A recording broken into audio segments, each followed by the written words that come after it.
헝가리는 오늘날 세계적으로 가장 주목받는 나라 중 한 곳이라고 할 수 있습니다. 그 수도인 부다페스트는 단연코 세계에서 가장 멋진 도시 가운데 하나로 여겨지고 있죠.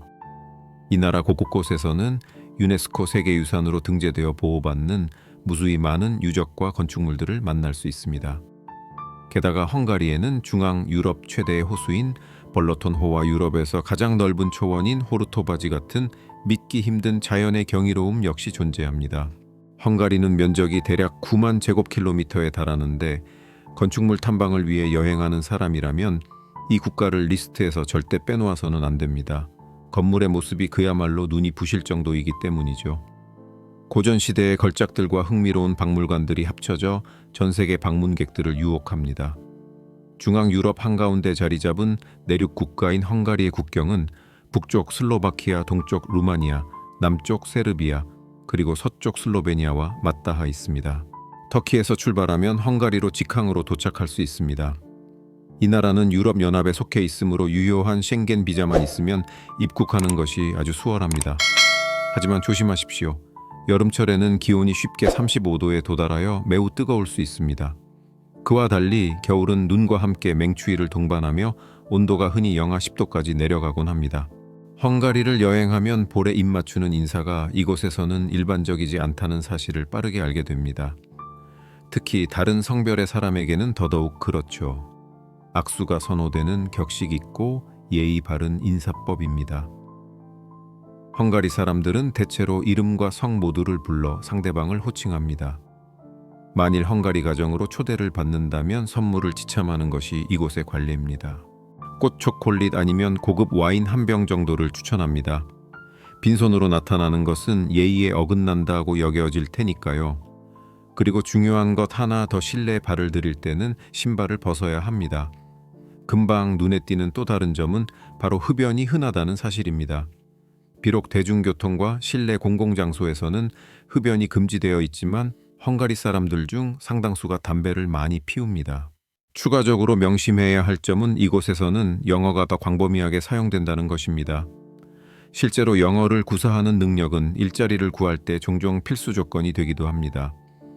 현대의 헝가리는 방대한 교통망을 구축하여 유럽 전역의 무역 중심지 역할을 해내고 있습니다. 이 나라가 천연자원이 풍부하지는 않지만 천연가스는 가지고 있으며 화학, 플라스틱, 비료, 알루미늄, 건설업 등의 산업 분야를 중심으로 경제가 활발하게 성장하고 있습니다.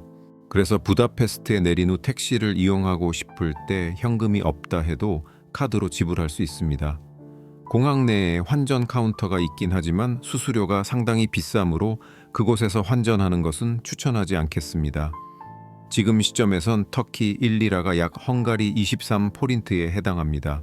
터키 1리라는 공항에서는 통용되지 않지만 일단 도심으로 들어가면 문제없이 포린트로 환전이 가능합니다. 헝가리에서 택시를 이용할 때는 반드시 회사명이 붙어있는 차량을 고르세요. 그렇지 않으면 아무것도 모르는 승객에게 바가지 요금을 씌우는 자유기사에게 잡힐 위험이 있습니다. 만약 헝가리에 영구 거주할 것을 염두에 둔다면 또 하나의 중요한 사항이 있습니다. 도착한 지 한 달 이내에 터키 영사관에 여러분의 주소를 등록해야만 합니다. 이 절차 없이는 공식적인 문제 처리에서 제약을 받게 될 것입니다. 가령 헝가리 내 선거에서 투표를 할 수가 없게 됩니다. 그것이 여러분에게 중요한지 아닌지는 전적으로 여러분의 판단에 달렸죠. 하지만 주소 등록을 빠뜨리면 벌금을 부과받을 수도 있음을 기억하십시오. 헝가리 은행들이 운영되는 방식은 흥미로운 사실 중 하나입니다. 은행들이 고금리 대출과 신용카드를 통해 막대한 수익을 내는 터키와는 다르게 헝가리에서는 이자율이 매우 낮은 편입니다.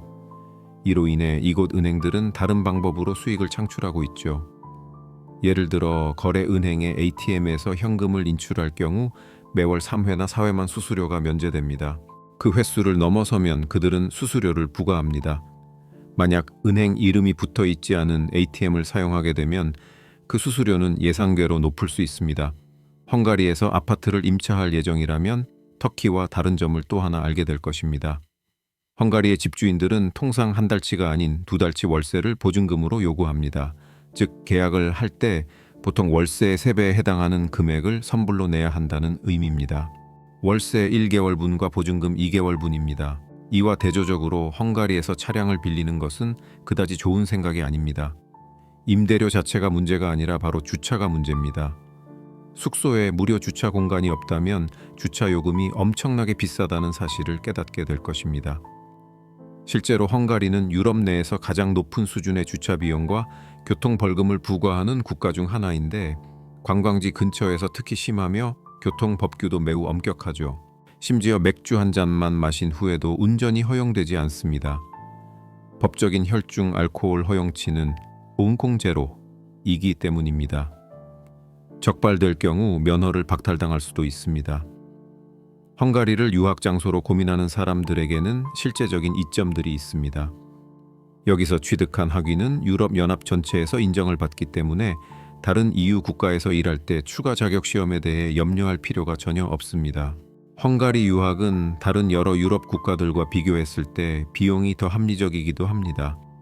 그리고 터키처럼 국가가 대입 시험을 운영하는 것과 달리 헝가리에서는 각 대학이 입학을 원하는 학생들을 위해 자체적으로 입학 시험을 실시합니다. 새로 온 많은 사람들에게 또 하나의 의외의 사실은 헝가리에 있는 터키 식료품점의 많은 수입니다.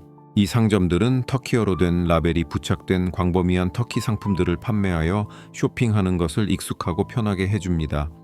하지만 헝가리의 부가가치세 VAT는 27%로 상당히 높은 편이며 유럽에서 손꼽히는 최고 세율 중 하나라는 점을 기억하세요. 긍정적인 측면은 자동차를 살 때 특별 소비세 같은 추가 세금을 내지 않는다는 것입니다. 이 덕분에 이곳의 자동차는 터키에서보다 거의 절반 가격에 구매할 수 있습니다. 헝가리의 건강관리 시스템은 터키의 그것과 어느 정도 유사합니다. 모든 사람은 가정 주치의가 있으며 어떤 건강 문제가 발생하면 먼저 그들을 찾아가야 합니다. 만약 여러분의 상태가 심각하다면 그들이 병원으로 여러분을 보낼 것입니다. 여러 나라에서처럼 공공보험은 사립병원을 보장해주지 않습니다. 사립병원을 이용하려면 자비로 비용을 지불해야 할 것입니다. 사회적 분위기에 대해 말하자면 헝가리 사람들은 대체로 온정이 넘치고 친절하며 개방적입니다. 유럽의 다른 일부 지역에서는 터키인들이 차별에 맞닥뜨릴 수도 있으나 헝가리에서는 그런 경우가 드뭅니다. 이곳 사람들은 터키인을 다르게 대할 필요가 없다고 생각합니다. 그들은 한때 오스만 제국이 헝가리의 일부를 지배했지만 헝가리 문화를 흡수하거나 없애려고 시도하지 않았다는 역사를 상기합니다. 이러한 이유로 헝가리 사람들은 터키인들에게 적의를 품고 있지 않습니다. 헝가리인들은 대화 나누는 것을 좋아하지만 특히 헝가리인의 집에 초대받았을 때는 피해야 할 몇 가지 화제가 있습니다. 정치와 스포츠는 논란의 소지가 있는 주제로 여겨지는데 의견이 서로 다를 경우 더더욱 그렇습니다. 특히 부다페스트에서의 사회생활은 상당 부분 여러분이 어떻게 접근하느냐에 달려 있습니다. 몇몇 사람들은 이 도시가 마치 소도시 같은 분위기를 풍긴다고 이야기합니다. 이러한 느낌은 문화와 언어의 차이, 그리고 헝가리인들이 때때로 외국인과 친구가 되는 것을 주저하는 경향 때문에 어느 정도는 사실입니다. 이 공동체에서는 마치 모두가 서로를 아는 것처럼 보이는 경우가 많습니다. 건배는 여러 나라에서 일반적인 풍습이지만 헝가리에서는 그것만의 특별한 규정이 있습니다. 헝가리어로 건배는 에가세드라인데 몇 잔 마신 뒤에 이 발음을 시도해 보는 것도 재미있을 겁니다. 그러나 맥주잔을 서로 부딪히면서는 절대로 이 단어를 외쳐서는 안 됩니다. 전설에 따르면 합스부르크 가문에 맞선 1848년 혁명에서 헝가리인들이 패배한 후 오스트리아인들이 맥주 건배를 하며 승리를 기념했기 때문입니다. 그 결과 헝가리 사람들은 그때부터 맥주를 마실 때 에고아드라라고 말하는 것을 거부하고 있습니다. 수도의 대중교통은 트램, 트롤리버스, 일반 버스, 지하철 시스템을 갖춰 매우 효율적이지만 일부 차량은 꽤 낡고 오래되어 보일 수 있습니다. 가장 큰 단점 중 하나는 승차하면서 요금을 지불할 수 없다는 점입니다. 특정 지하철역의 작은 매점에서는 10장 또는 20장짜리 티켓 묶음을 판매하며 정기적으로 이용하는 통근자들을 위한 월간 패스도 이용 가능합니다. 각 여정을 시작할 때 티켓을 검표하는 것이 아주 중요합니다. 왜냐하면 무작위 검사가 자주 이루어지며 티켓을 검표하지 않은 사람들에게는 벌금이 부과되기 때문입니다. 국가의 수도인 부다페스트는 작은 마을이나 지방 지역에 비해 현저히 물가가 비쌉니다. 게다가 현지 급여 수준과 비교해 볼 때 부다페스트의 생활비는 상당히 높은 수준일 수 있습니다. 부다페스트에서 안락한 생활 방식을 누릴지 아니면 도시 외곽의 작은 방에서 살게 될지는 대부분 여러분의 수입과 개인적인 생활 수준에 따라 결정됩니다. 부다페스트의 일부 외국인들은 임차하는 대신 자신의 아파트나 주택을 매입하는 쪽을 더 선호할 수도 있습니다. 다행히 이는 큰 문제가 되지 않습니다. 헝가리가 외국인에게도 행정당국 사무소에 매입 허가증을 신청하면 부동산 소유를 허용하기 때문입니다. 이제 헝가리의 역사를 간단히 짚어보겠습니다. 헝가리 민족의 뿌리는 수천 년 전 중앙 유라시아에 살았던 유목 민족인 훈 부족으로 거슬러 올라간다고 여겨집니다. 이러한 이유로 역사가들은 헝가리인들과 튀르크족 사이의 깊은 문화적 연결고리를 종종 중요하게 언급합니다. 이 부족들이 오늘날의 헝가리에 자리 잡기 전에는 중앙아시아의 우랄 및 알라이 산맥 근처에서 살았습니다. 그리고 당시 그들은 훈족이라고 불렸습니다. 많은 역사가들이 헝가리 민족의 위대한 조상으로 평가하는 아틸라 아틸라다 헌은 튀르크인들에게도 자신들의 고대 유산의 일부로 간주됩니다. 심지어 오늘날에도 헝가리 이름과 터키 이름 사이의 유사점을 확인할 수 있습니다. 가령 헝가리 사람들은 아틸라를 아일라로 발음합니다.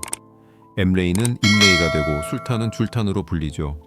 또한 많은 단어들이 공통의 어원을 가집니다. 수염은 사칼, 어머니는 아나무는 카푸, 뚜껑은 쿠팍입니다. 두 언어 모두 의미를 만들기 위해 전미사를 붙이는 교차거 계열에 속하는 것입니다. 훈족 다음으로 마자르족은 중앙아시아에서 카르파티아 분지로 이동하여 지역의 켈트, 루마니아, 슬라브, 아바르 부족들을 정복했습니다. 최초의 헝가리 국가는 봉건적인 체제로 서기 천년경에 세워졌습니다. 하지만 1241년에 몽골군이 침공하면서 왕국은 심각하게 약화되었습니다. 1526년에 모하치 전투에서 참패한 후 헝가리는 거의 150년 가까이 오스만 제국의 통치를 받게 되었습니다. 이후 헝가리는 오스트리아 헝가리 제국의 일원으로 편입되었습니다. 그러나 두 번의 세계대전이 발발하면서 그 제국은 결국 종말을 고했죠. 1946년 2월 2일 헝가리는 공화국으로 공식 선언되었습니다. 현재 이 나라는 거의 1,000만 명에 달하는 인구를 보유하고 있습니다. 유럽연합의 회원국이기는 하지만 헝가리는 유로 대신 자체 화폐인 헝가리 포린트를 사용합니다. 그러므로 활기찬 도시, 우호적인 분위기, 그리고 좋은 생활 수준을 갖춘 나라를 선호하신다면 헝가리가 바로 여러분에게 적합한 곳일 수 있습니다. 물론 이곳의 급여가 독일이나 스위스와 같지는 않겠지만 삶 자체는 여전히 아주 안락할 수 있습니다. 이것으로 영상을 마무리하겠습니다. 다음 시간에 만나요. 안녕히 가세요.